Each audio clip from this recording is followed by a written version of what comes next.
Madam అంటే ఈ character మీరు చేస్తున్నారు అని డైరెక్టర్ సార్ చెప్పినప్పుడు మనం ఆ క్యారెక్టర్కి తగ్గట్టు ఎలా ఉండాలి ఏంటి ఇవన్నీ కూడా బ్యాక్ వర్క్ చేసుకుంటాం కదా. అలా చాకల ఐలమ్మ క్యారెక్టర్ ఇంద్రజ గారు చేస్తున్నారు అని అంటే ఆవిడ గురించి ఏం తెలుసుకున్నారు, ఈ తెలుసుకునే క్రమంలో ఏమన్నా ఫీల్ అయ్యారా, స్టన్ అయ్యారా, ఏంటి ఈవిడ ఇలా కూడా చేసిందా, మిమ్మల్ని బాగా సర్ప్రైజ్ చేసిన విషయాలు ఏమైనా ఉన్నాయి ఆవిడలో? ఇవన్నీ మీరు చెప్పినవన్నీ జరిగాయండి. ఫస్ట్ డైరెక్టర్ గారు నాకు ఇలా ఒక చాకలి ఐలమ్మ ఏమైనా అవగాహన ఉందా మీకు అని అడిగినప్పుడు అసలు ఆవిడెవరో కూడా నాకు తెలియదు. అది తెలియనందుకు లేదు మీరు ముందు ఆవిడ గురించి గూగుల్లో కొంచెం చూడండి, మీరు తెలుసుకోండి, నేను మళ్ళీ మీకు క్యారెక్టర్ నరేషన్ ఇస్తాను అని చెప్పారు.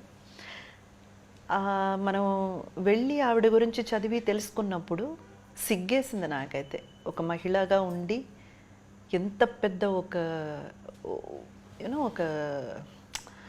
ఎలా చెప్పాలి, ఒక ఐడల్, ఒక ఇన్స్పిరేషన్. ఈవిడి ఇంత పెద్ద పర్సనాలిటీ గురించి ఒక మహిళగా మనకు తెలియకపోవడం ఏంటి, అసలు మనం ఏం చదువుకున్నాం.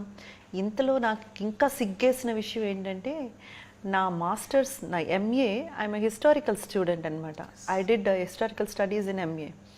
మనం ఒక హిస్టరీ చదివిన స్టూడెంట్ అయ్యుండి, ఎందుకు చెప్తున్నానంటే అండి, హిస్టరీలో untold stories, unsung heroes, unsung warriors ఇంకా కూడా మన మధ్య వేలల్లో మిగిలిపోయి ఉన్నారు. నేను ఆమె హిస్టరీ స్టూడెంట్, నేనేం ప్రౌడ్గా చెప్పుకోగలను చెప్పండి. సో అవి చదివిన తర్వాత సార్ నాకు నరేషన్ ఇచ్చినప్పుడు నేను ఇదే చెప్పాను, ఈ మాటలే చెప్పాను. Sir I'm ashamed of my self, నాకు తెలియలేదండి, అంత పెద్ద ఒక పర్సనాలిటీ గురించి నాకు తెలియకపోవడం అనేది చాలా అవమానంగా అనిపిస్తుందండి. అంటే అమ్మ మీకే కాదు, ఈ మూవీ తీయడం కూడా కారణం అదే, చాలామందికి చాలా విషయాలు చాలామంది గురించి తెలియాలి, అందుకే మనం చేస్తున్నామని నాకు క్యారెక్టర్ నరేషన్ ఇచ్చారండి. దానికి నేను కూడా నా వంతైన హోంవర్క్ చేసుకున్నాను. అక్కడ ఆమె వచ్చి తిరగబడే ఒక సీనే మీరు ఇందాక ట్రైలర్లో చూసింది. దానికి అక్కడ ఒక ఫైట్ ఉంటుందండి. ఇప్పుడు మూవీలో ఆ ఫైట్ కంప్లీట్గా మేము ఏదైతే తీసామో అది ఉందా లేదు ట్రిమ్ అయిపోయిందా అనేది నాకు తెలియదండి. ఎందుకంటే చాలా పెద్ద మూవీ కదండి, చాలా విషయాలు కంపైల్ చేసి తీసుకురావాలి. అందులో కొంచెం అటు ఇటు ఎడిట్ అయ్యి ఉండొచ్చు, కానీ మేము తీసినప్పుడైతే ఎలాబరేట్గానే తీసాము. దానికి కర్ర సామె తెలియాలి. ఆవిడే ఆ కర్రతోనే వాళ్ళని కొట్టేటట్టు ఒక యాక్షన్ సీక్వెన్స్ నేను నేర్చుకున్నాను. నేను చెన్నైలో ఒక మాస్టర్ దగ్గర కర్రసామె ఒక 2 months నేను నేర్చుకున్నాను. కానీ అది నేర్చుకున్నాను అన్న విషయం డైరెక్టర్ గారికి ఎవరికీ తెలీదు.